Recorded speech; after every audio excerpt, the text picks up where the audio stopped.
to Dr. Lewis. You ask me why I don't take the airy horseback during this fine weather. In which of the avenues of this paradise would you have me take that exercise? Shall I commit myself to the high roads of London or Bristol, to be stifled with dust, or pressed to death in the midst of postchaises, flying machines, wagons, and coal horses, besides the troops of fine gentlemen that take to the highway to shew their horsemanship, and the coaches of fine ladies who go thither to shew their equipages? Shall I attempt the downs, and fatigue myself to death in climbing up an eternal ascent, without any hopes of reaching the summit? No, then, I have made divers desperate leaps at those upper regions, but always fell backward into this vapor pit, exhausted and dispirited by those ineffectual efforts, and here we poor valetudinarians pant and struggle, like so many Chinese gudgeons, gasping in the bottom of a punch bowl. By heaven, it is a kind of enchantment! If I do not speedily break the spell, and escape, I may chance to give up the ghost in this nauseous stew of corruption. It was but 2 nights ago that I had like to have made my public exit, at a minute's warning. One of my greatest weaknesses is that of suffering myself to be overruled by the opinion of people, whose judgment I despise. I own, with shame and confusion of face, that importunity of any kind I cannot resist. This want of courage and constancy is an original flaw in my nature, which you must have often observed with compassion, if not with contempt. I am afraid some of our boasted virtues may be traced up to this defect.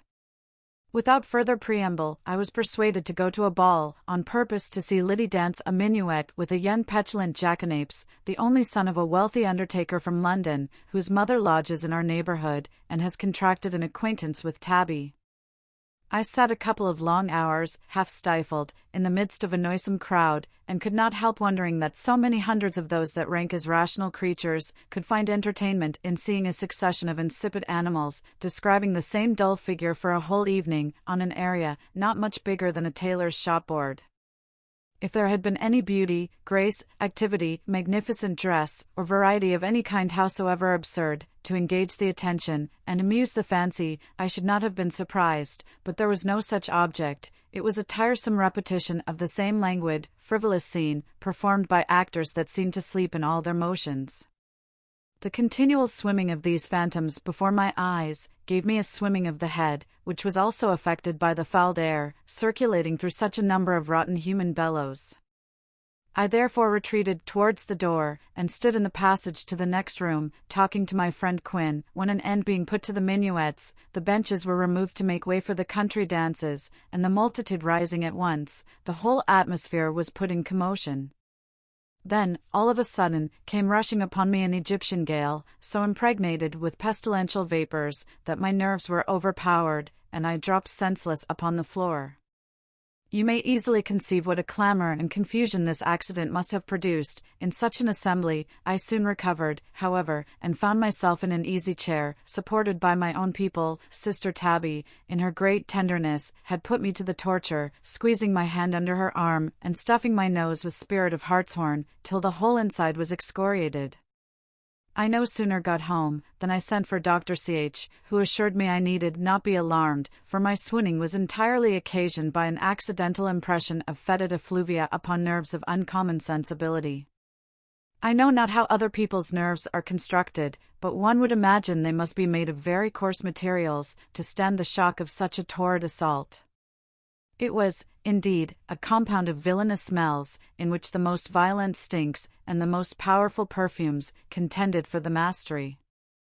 Imagine to yourself a high exalted essence of mingled odors, arising from putrid gums, imposthumated lungs, sour flatulencies, rank armpits, sweating feet, running sores and issues, plasters, ointments, and embrocations, hungry water, spirit of lavender, asafoetida drops, musk, hartshorn, and sal volatile, besides 1,000 frowsy steams, which I could not analyze. Such, O Dick, is the fragrant ether we breathe in the polite assemblies of Bath. Such is the atmosphere I have exchanged for the pure, elastic, animating air of the Welsh mountains. O Russ, quando te aspiciam, I wonder what the devil possessed me, but few words are best. I have taken my resolution. You may well suppose I don't intend to entertain the company with a second exhibition. I have promised, in an evil hour, to proceed to London, and that promise shall be performed, but my stay in the metropolis shall be brief. I have, for the benefit of my health, projected an expedition to the north, which, I hope, will afford some agreeable pastime. I have never travelled farther that way than Scarborough, and, I think, it is a reproach upon me, as a British freeholder, to have lived so long without making an excursion to the other side of the Tweed. Besides, I have some relations settled in Yorkshire, to whom it may not be improper to introduce my nephew and his sister. At present, I have nothing to add, but that Tabby is happily disentangled from the Irish baronet, and that I will not fail to make you acquainted, from time to time, with the sequel of our adventures, a mark of consideration, which, perhaps, you would willingly dispense with in your humble servant, M. Bramblebath, May 8th.